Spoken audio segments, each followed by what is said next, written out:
సుభద్రాబలభద్రసమేత శ్రీ జగన్నాథస్వామినే నమః. భజే శ్రీచక్రమధ్యస్థాం దక్షిణోత్తరయోస్సదా శ్యామావార్తాలి సంసేవ్యాం భవానీం లలితాంబికాం.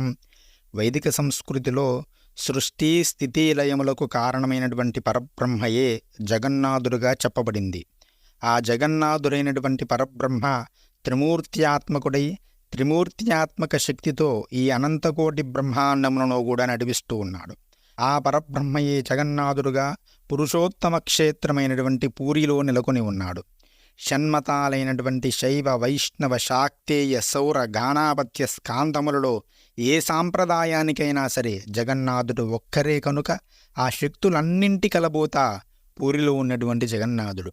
స్కాందపురాణం ప్రకారం ఆదిలో నీలమాధవుడిగా ఉన్నటువంటి నారాయణుడే జగన్నాథ బలభద్ర సుభద్ర సుదర్శన రూపాలుగా భక్తులను వివిధ రూపాలుగా అనుగ్రహించడానికి కొలువై ఉన్నారు.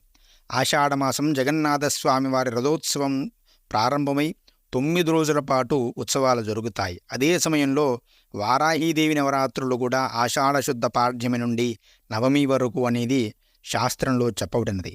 రెండింటికి కూడా చాలా దగ్గరి సంబంధం ఉన్నది. పూరిలో జరిగే అర్చనా పద్ధతులు గమనించినా ఈ విషయం స్పష్టంగా అర్థమవుతూ ఉంది. పూరిలో అధివసించి ఉన్నటువంటి సుభద్రాదేవి స్వయంగా భువనేశ్వరి అయినటువంటి లలితమ్మే. సుభద్రాదేవి భువనేశ్వరి యంత్రముపై ప్రతిష్ఠితమై ఉండడమే మరో విశేషం. ఆ యంత్రమునందు అధివసించినటువంటి దేవతల నామాలు అనంగమదన, మదనాతుర ఇని మనం ఖడ్గమాలలో వివరిస్తూ ఉన్నాం కదా. శ్రీకృష్ణ శ్యామలాదేవి అనేటువంటి ప్రామాణికతను అనుసరించి శ్రీకృష్ణుడైనటువంటి జగన్నాథుడే నీలివర్ణంతో ప్రకాశించేటువంటి శ్యామలాదేవి. నాగలిని ముసలములను ఆయుధములుగా ధరించిన బలభద్రస్వామియే సాక్షాత్తు వరాహీదేవి. వీరిద్దరి ఆయుధాలు కూడా అవే కదా. వారాహీదేవి యొక్క ఆయుధములు కూడా నాగలి, ముసలము కాబట్టి. అంతేకాకుండా రథోత్సవంలో సుభద్రాదేవి రథంపై గల దేవతలలో ప్రధాన దేవత వారాహిగా చెప్పబడినది. రథములో ఉంటుంది అని కూడా చెప్పబడినది. లలిత శ్యామల వారాహి వలె సుభద్రాదేవి ఇచ్ఛాశక్తిగా, బలభద్రుడు క్రియాశక్తిగా, జగన్నాథుడు జ్ఞానశక్తి, వరాహావతారమును దాల్చిన నారాయణుని శక్తి వారాహి కనుక ఆమె సాక్షాత్తు లక్ష్మీదేవిగా కూడా చెప్పడం జరుగుతున్నది. వారాహీదేవి భూమిపై నుండే జీవుల కోసం భూమిని ఉద్ధరించి నాగలితో ఆ భూమిని దున్ని వచ్చినటువంటి ఆహారాన్ని ఉపయోగకరంగా పరిణామము నర్చడానికి రోకలి అంటే ముసలాన్ని ఉపయోగించి సిద్ధమైనటువంటి ఆహారాన్ని బిడ్డలకు అందిస్తుంది. కృతజ్ఞతను ప్రకటించుకోవడానికైనా సరే ఆ తల్లిని ప్రతిరోజు కూడా నమస్కరించుకోవాలి. మనకు ఆహారం లభిస్తుందంటే కారణం వారాహీదేవి. ఆమె శ్రీ లలితాపరాభట్టారికకు అభిన్న గనుక లలితాదేవికి సంబంధించిన స్తోత్ర సహస్రనామ స్తోత్రాదులను వారాహీదేవి ప్రీతికే చదవవచ్చును. వారాహీదేవి గురించి మార్కండేయ, వామన, దేవీ భాగవత, వరాహ, మత్స్య, అగ్నిపురాణాదులలోనే కాదు విష్ణు ధర్మోత్తర పురాణం నుండి కూడా ఉపపురాణములలో కూడా చెప్పబడినది. అంతేగాక ఎన్నో మంత్ర తంత్ర గ్రంథాలు కూడా విస్తృతంగా వర్ణించినాయి. వైష్ణవ శంకర శాక్త సంప్రదాయాలన్నింటిలో కూడా వారాహి ఆరాధన ఉన్నది. సప్తమాతృకలలో వైష్ణవీ కౌమారిలతో పాటు వారాహి కూడా ఉన్నది. సప్తమాతృకలలో 5వ శక్తిగా పంచమి కూడా కొలవబడుతూ ఉన్నది. మనలోని ప్రపంచంలోనూ గల పంచభూతాలకు అధిదేవత గనుక వారాహి దేవతను అర్చించే దేవతలో పంచమీ తిథి అత్యంత ప్రధానమైనది. అంతేకాదు శ్రీచక్రంలోని పంచావరణలతో కూడినటువంటి యంత్రస్వరూపమే వారాహి కనుక ఆమెకు పంచమి అనే పేరు. ఆమె అమ్మవారి యొక్క రథానికి 5 చక్రములతో కూడినటువంటి రథాన్ని ఇచ్చినది అని మనకు లలితోపాఖ్యానం కూడా చెప్పడం జరుగుతున్నది. పంచకోశాలతో నిండినటువంటి దేహచక్రాన్ని నడిపే తల్లిగా ఈమెను భావించాలి. లలితా ఉపాసనలో సేనాధ్యక్షురాలిగా క్రియాశక్తిగా ప్రముఖ స్థానం వహించినది. ఇచ్ఛా జ్ఞానశక్తులు కూడా క్రియాశక్తులు అంతర్భాగాలే కనుక వారాహీదేవి అనుగ్రహం ఉంటే ఇచ్ఛా జ్ఞాన క్రియాశక్తులు కూడా ఉన్నట్లే.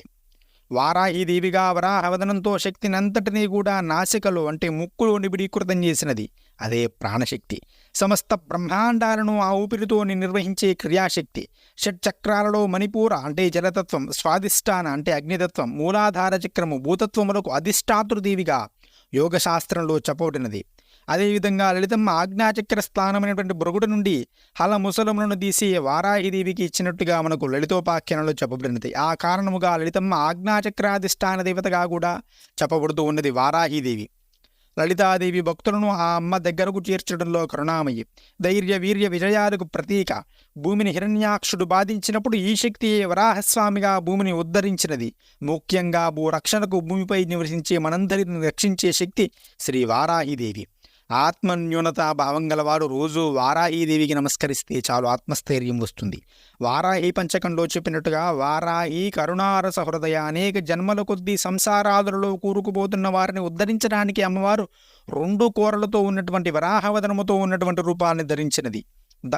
జగద్గురు ఆదిశంకరులు కూడా ఈ విషయాన్ని సౌందర్యలలో చెబుతూ జన్మ జలదౌ నిమగ్నానాం దంష్ట్రా మురరిపు వరాహస్య భవతి అని చెప్పడం జరిగినది. వారాహిదేవి ఆయుధాలను పరిశీలిస్తే వారాహిదేవిలోని పూరిలో గల జగన్నాథ సుభద్ర బలభద్రులను కూడా దర్శించవచ్చు. శంఖ చక్రములు జగన్నాథస్వామికి ప్రతీకలు కాగా నాగలి రోకలి బలభద్రస్వామి చేతిలోని ఆయుధములు. ముందుగా చెప్పినట్లు భువనేశ్వరీదేవి రూపమైనటువంటి సుభద్రాదేవి శక్తులే పాశము అంకుశము. ఒకే పరమాత్మ జగన్ నిర్వహణ కోసం విభిన్న రూపాలైనట్లు సనాతన సంప్రదాయం చెప్పబడుతున్నది. జకారస్తు జగన్నాథ బలభద్రో గకారః నకారో సుభద్రరూపాచ తకారోపి సుదర్శన. పరబ్రహ్మ అయిన జగన్నాథుడే 4 రూపములలో వ్యక్తమయ్యారు. వారాహి మంత్రములలో గకారమే ప్రధానమైనదిగా శాస్త్రం చెప్పబడుతున్నది కాబట్టి ఆ రూపమైనటువంటి బలభద్రుడు గకార శబ్దవాచ్యుడు అన్నది కూడా శాస్త్రమే చెప్పినది కాబట్టి అనాదిగా భారతీయ సంస్కృతి సమన్వయాత్మకంగా చెబుతున్న త్రిమూర్త్యాత్మక శక్తికి వందనాలు.